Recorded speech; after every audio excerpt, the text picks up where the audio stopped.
இந்த வீடியோவில் பிபிஆர் வேக்சினை பற்றி நம்ம இப்போ பார்ப்போம். ஆடுகளுக்கு பிபிஆர் வந்துடுச்சுன்னா என்ன பண்ணணும், அதேமாதிரி எந்த வேக்சின் போடணும், பிபிஆர் வந்த ஆடுகளுக்கு வந்துட்டு எந்த மாதிரி அறிகுறிகள் இருக்கும், அதை பற்றி இந்த வீடியோவில் கொஞ்சம் டீட்டெயிலாக நம்ம பார்ப்போம். இந்த வீடியோவில் நான் சொல்லக்கூடிய எல்லாமே பார்த்தீங்கன்னா ஒரு விஷயத்தை நம்ம தெரிஞ்சுக்கிறதுக்கு தான். ஓகேங்களா, இதை நீங்கள் எக்காரணத்து கொண்டும் பிபிஆர் இந்த எக்காரணத்து கொண்டு வந்து நீங்கள் போடுறதுக்காக நான் சொல்லலை, நீங்கள் வந்துட்டு ப்ராக்டிஸ் பண்ணுறதுக்காக நான் சொல்லலை. இப்போ நீங்கள் ஆடு பிபிஆர் போட போகிறீங்க அப்படின்னா கண்டிப்பாக நீங்கள் வந்துட்டு இந்த டாக்டரை வச்சு தான் நீங்கள் போடணும். ஓகேங்களா, நீங்களாம் வந்துட்டு எதையுமே போடக்கூடாது. இது நான் ஏன் வீடியோக்காக சொல்கிறேன்னா, இந்த வீடியோவில் நீங்கள் எந்த மாதிரி போடணும் அப்படிங்கிறத ஒரு தெரிஞ்சுக்கிறதுக்காக ஒரு மெத்தடை மட்டும்தான் நான் சொல்கிறேன். மற்றபடி நீங்கள் யூஸ் பண்ணுறதுக்காக நான் சொல்லலை. ஓகேங்களா, நல்லா நோட் பண்ணிக்கணும். இதுதான் இந்த வீடியோட டிஸ்க்ளைமர். சரி, ஓகே, இப்போ வாங்க வீடியோக்குள்ள போகலாம். So how to find out PPR. First of all வந்து பார்த்தீங்கன்னா, இந்த பிபிஆர் வந்துட்டு ஃபைண்ட் அவுட் பண்ணுறது எப்படி அப்படின்னா, ஆடுகளுக்கு வந்துட்டு சில அறிகுறிகள் வந்துட்டு தென்படும். எப்படின்னா, இப்போ ஆடுகள் வந்து பார்த்தீங்கன்னா அதிக சளித்தொல்லாம் நிறையவே இருக்கும், ரொம்ப மூக்கெல்லாம் ஒழிவிட்டாக இருக்கும், சளித்தொல் அதிகமாக இருக்கும். அதேமாதிரி வாய் புண்ணு அதிகமாக இருக்கும், கொப்பளம் வாயெல்லாம் புண்ணு அது மாதிரி இருக்கும். ஸோ காய்ச்சல் வந்துட்டு பார்த்தீங்கன்னா நிறைய இருக்கும்.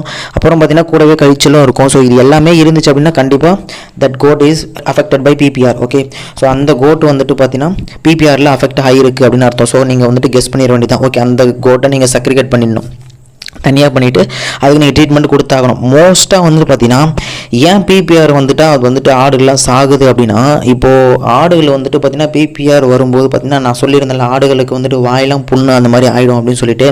ஸோ வாய் புண்ணு இருக்கிறது மூலயமா தீவனம் வந்துட்டு ஒழுங்காக எடுக்காது. ஸோ ஃபஸ்ட்டு ஆப்வியஸ்லி தீவனம் எடுக்காது. அதுக்கப்புறம் தீவனம் எடுக்காமல் போனதுனால என்ன ஆகும் அப்படின்னா, காய்ச்சல் அதிகமாக இருக்கும். காய்ச்சல் இருக்கிறதுனால ஆடு வந்துட்டு ரொம்ப டல்லாக வீக்காக இருக்கும். ஓகேங்களா, அது சோர்ந்து போயிருக்கும். அதே மாதிரி இருந்து பார்த்தீங்கன்னா ஆடு வீக் ஆகி கடைசியாக வந்துட்டு செத்து போயிடும். ஓகேங்களா, ஸோ இதுதான் வந்துட்டு மேட்ரு. இதுதான் அதனால தான் வந்துட்டு ஆடு உயிர்கொல்லி நோயின்னு சொல்கிறோம். அதுக்கப்புறம் பார்த்தீங்கன்னா இந்த பிபிஆர், இப்போ நீங்கள் இந்த பிபிஆர் ரேட்டு வந்துட்டு இதோட ரேட்டு எப்படி இருக்கும் பார்த்தீங்கன்னா, இந்த பிபிஆர் வேக்சின் நீங்கள் போட போகிறீங்க அப்படின்னா, இந்த பிபிஆர் வேக்சினோட ரேட்டு எப்படி இருக்கும் அப்படின்னா, இது ஒரு லிக்யூட் பாட்டிலில் இருக்கும். ஆக்சுவலாக பார்த்தீங்கன்னா இது ஒரு 495 ரூபா வரும். ஓகேங்களா, அரௌண்டு 500 வச்சுக்கோங்களேன், அரௌண்டு 500 ரூபாய்க்கு வந்துடும். இந்த 495 ரூபா கொடுத்து நீங்கள் ஒரு பாட்டில் வாங்கினீங்கன்னா இது வந்துட்டு ஒரு பாட்டில், இப்போ நீங்கள் வீடியோவில் பார்க்குறீங்க பார்த்தீங்கன்னா இதுதான் அது. இப்போ இந்த ஒரு பாட்டில் வந்துட்டு 100 ஆடுகளுக்கு நீங்கள் போட்டுடலாம். ஒரு பாட்டில் வாங்கினீங்கன்னா 100 ஆட்டுக்கு போட்டுடலாம். அப்போது இதில் 100 ml இருக்கும். அப்போது ஒரு பாட்டில் வாங்கி 100 ml போட்டுடலாம். அதாவது ஒரு பாட்டில் 100 ml இருக்குமாங்கிறதெல்லாம் செகண்டரி மேட்டருங்க. ஒரு பாட்டில் வாங்கினா 100 ml 100 கோட்டுக்கு போடலாம். ஓகேங்களா, இது ஃபஸ்ட்டு நீங்கள் எடுத்துக்கோங்க.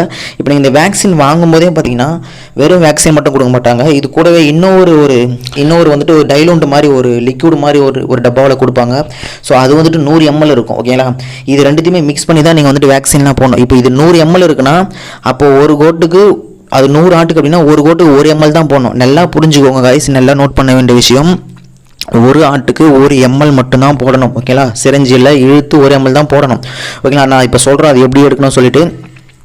அதேமாதிரி இந்த டைலூண்ட்டையும் இந்த வேக்சின் இது ரெண்டுத்தையுமே கலந்து தான் போடணும். ஓகேங்களா, ஆடுகளுக்கு சுமார் அதாவது 1 ml ஒரு 100 ஆட்டுக்கு போட்டிங்கன்னா 100 ml வந்துட்டு உங்களுக்கு வந்துட்டு ஃபுல்ஃபில் ஆகிடும். ஓகேங்களா, இப்போ நீடிலுக்கு வரும். நீடில் வந்துட்டு நீங்கள் எடுக்கிறீங்க அப்படின்னா எந்த மாதிரி நீடில் வந்து நீங்கள் சூஸ் பண்ணணும் அப்படின்னா 18 காஜ் நீடில் உங்களுக்கு தெரியும். இப்போ நீங்கள் வீடியோவில் பார்க்குறது வந்துட்டு 18 காஜ் நீடில்.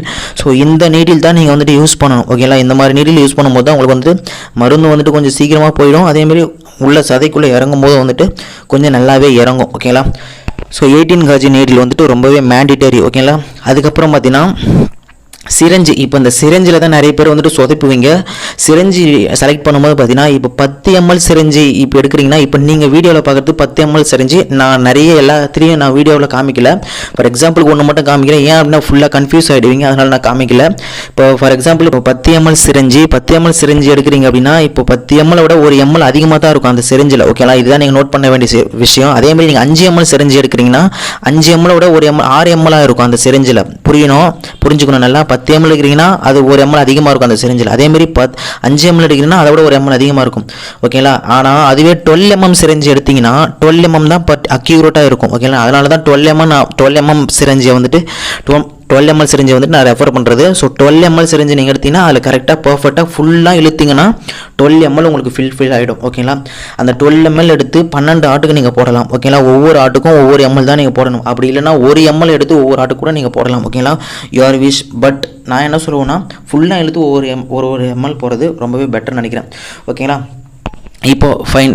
இந்த நான் வந்துட்டு ப்ரோ நான் வந்துட்டு ஃபுல்லாக எடுத்துட்டேன். இப்போ நான் எப்படி போடுறது ப்ரோ அப்படின்னு கேட்டிங்கன்னா, ஃபர்ஸ்ட் ஆஃப் ஆல் வந்துட்டு ஆடுகளுக்கு வந்துட்டு இது எப்படி போடுறதுன்னு சொல்லிட்டு அதை சொல்லிடுறேன்.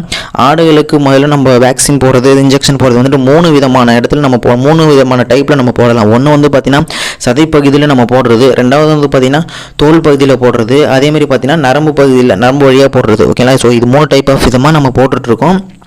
இதில் நம்ம வந்துட்டு இப்போ இந்த பிபிஆர் எப்படி போடணும் அப்படின்னா, பிபிஆர் வந்துட்டு பார்த்திங்கன்னா தோல் மூலயமா தோலுக்கு அடியில் போட வேண்டிய ஒரு வேக்சின். ஓகேங்களா? அப்போ தோலுக்கு கீழே தான் நம்ம போடணும். அப்போது பிபிஆர் போடும்போது என்னென்ன நடக்கும் அப்படின்னா, ஸோ இப்போ நம்ம தோல் பகுதியில் போய் போடும்போது பார்த்தீங்கன்னா எந்தெந்த தோல் பகுதினா எங்கே வேணாலும் போடுறது ப்ரோ அப்படின்னு சொல்லிட்டு ஒரு டவுட் இருக்கும். அப்படிலாம் கிடையாது.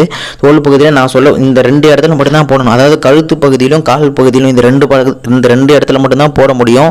ஏன் அப்படின்னா அந்த 2 இடத்துல மட்டும்தான் நம்மளுக்கு வந்துட்டு சதை அதிகமாக இருக்கும். ஸோ அதனால் வந்துட்டு கழுத்து பகுதியிலும் கால் பகுதியிலும் தான் நம்ம வந்துட்டு போட முடியும். இப்போ இந்த 2 இடத்துலையும் தோல் இப்படி இழுத்தா வச்சுக்கோங்களேன், இப்போ இழுத்தா பிடிச்சி இழுத்தா வரும்.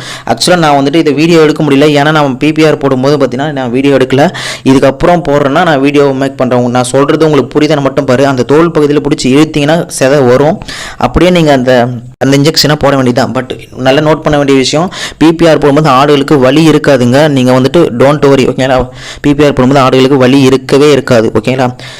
அதேமாதிரி கொஞ்சம் இருந்தாலும் பரவாயில்ல, அது ஆடுகளை பொறுத்து. பட் வலி இருக்காது. ஓகேங்களா? தோல் இழுக்கும்போது வரும். அப்படி இழுக்கும்போது பார்த்தீங்கன்னா ஊசி போட்டிங்கன்னா ஈஸியாக உள்ளே இறங்கும். உள்ளே இறங்கும்போது பார்த்தீங்கன்னா நீங்கள் அப்படியே போட்டு விட்டுற வேண்டியது தான். ஓகேங்களா? அதேமாதிரி இந்த பிபிஆர் ஊசி போடும்போது நீங்கள் நோட் பண்ண வேண்டிய விஷயம் ஒன்று இருக்குது. என்னென்னா பிபிஆர் போட்டதுக்கப்புறம் தேய்ச்சி கொடுக்கவே கூடாதுங்க. காய்ஸ் நல்லா மறுபடியும் சொல்கிறேன், பிபிஆர் போட்டதுக்கப்புறம் அந்த இடத்த தேய்ச்சி கொடுக்கக்கூடாது. ஏன் அப்படின்னா மருந்து வந்துட்டு வெளியே வந்ததுக்கு நிறையவே வாய்ப்பு இருக்குது. மருந்து வெளியே வந்துடும். ஏன் வலிக்காத ஆடுகளுக்கு நீங்கள் வலிக்காது, அதனால் நீங்கள் வந்து தேய்ச்சி கொடுக்க வேண்டிய அவசியமே இல்லை. ஸோ நீங்கள் இன்ஃபேக்ட் தேய்ச்சிங்கன்னா நீங்கள் மருந்து வந்து வெளியே வந்துடும். ஸோ அதனால் அதேமாரி ஸோ நெக்ஸ்ட் வந்து பார்த்திங்கன்னா இந்த பிபிஆர் வந்துட்டு வெள்ளாடுகளுக்கு எப்படி போடுறது, செம்மறி ஆடுகளுக்கு எப்படி போடுறதுன்னு சொல்லிட்டு ரெண்டுமே வித்தியாசம் இருக்குது. ரெண்டுத்துக்குமே ஒரே மாதிரி போடக்கூடாது. ஆக்சுவலாக என்ன டிஃப்ரெண்ட் அப்படின்னா, இப்போ நீங்கள் வெள்ளாடுகளுக்கு போடுறீங்க அப்படின்னா ஆடுகளுக்கு தோலை பிடிச்ச முன்னே கழுத்து பகுதியோ இல்லை கால் பகுதியிலோ பிடிச்சி இழுத்தீங்க அப்படின்னா உங்களுக்கு ஈஸியாக வந்துடும். உங்களுக்கு வந்துட்டு தோல் தெரியும், நீங்கள் ஈஸியாக வந்துட்டு இன்ஜெக்ட் பண்ணிடலாம். ஓகேங்களா? மருந்து உள்ளே வந்துட்டு போயிடும். ஆனால் அதுவே பார்த்தீங்கன்னா செம்மறி ஆடு நீங்கள் எடுக்கிறீங்க அப்படின்னா, செம்மறி ஆடு வந்துட்டு ஆப்வியஸ்லி முடிய ரொம்பவே அதிகமாக இருக்கும். அப்போ நீங்கள் என்ன பண்ணுவீங்க, நீங்கள் போட்டிங்க அப்படின்னா முடியிலே போட்டுறீங்க. நிறைய டைம் இது ஆக்சுவலாக நடந்திருக்கு. நாமளே பண்ணியிருக்கோம் அந்த மிஸ்டேக்கு. கவனிக்காமல் முடியிலே போட்டுருவீங்க, மருந்து உள்ளே போகாது, வெளியவே போயிடும். ஓகேங்களா? பிகாஸ் ஏன்னா அப்படின்னா அது உள்ளே வந்துட்டு முடி அவ்வளோ அதிகமாக இருக்கும். ஸோ வந்துட்டு மருந்து வந்துட்டு வெளியே போயிடும். அதனால் வந்துட்டு ஸ்டில் நீங்கள் நல்லா கவனித்து அந்த இடத்துல நல்லா நோட் பண்ணி உள்ளே இறங்க தான் கரெக்டாக சதியில் வந்துட்டு இன்ஜெக்ட் பண்ணி நீங்கள் வந்துட்டு ப்ரெஸ் பண்ணிங்கன்னா அந்த லிக்விட் வந்துட்டு மருந்து வந்துட்டு உள்ளே போகும். ஓகேங்களா? ஸோ அதனால் வந்துட்டு நல்லா நோட் பண்ண வேண்டிய விஷயம் நீங்கள். ஸோ அவ்வளோதான். ஆக்சுவலாக ஆல்மோஸ்ட் நான் கவர் பண்ணிட்டேன்னு நினைக்கிறேன். ஸோ எவ்வளோ வேகமாக பேச முடியுமோ அவ்வளோ வேகமாக பேசி கவர் பண்ணிட்டேன். அதேமாதிரி இதுக்கு அடுத்து இது எல்லாமே பார்த்துட்டு நீங்கள் வந்துட்டு போடுங்க. இது எல்லாத்துக்கும் சேர்த்து ஒரே ஒரு டிஸ்க்ளைமர் நான் என்ன சொல்கிறேன் அப்படின்னா, தயவு செஞ்சு பிபிஆர் வந்துட்டு நீங்கள் தனியாக இண்டிவிஜுவலாக போடாதீங்க. உங்களுடைய வெட்டினரி ஹாஸ்பிட்டலில் நேரில் இருக்க வெட்டினரி ஹாஸ்பிட்டலுக்கு போய்ட்டு அவங்களுடைய டாக்டரோட துணையோடு நீங்கள் வந்துட்டு பிபிஆர் போகிறது ரொம்பவே பெட்டர். ஓகேங்களா?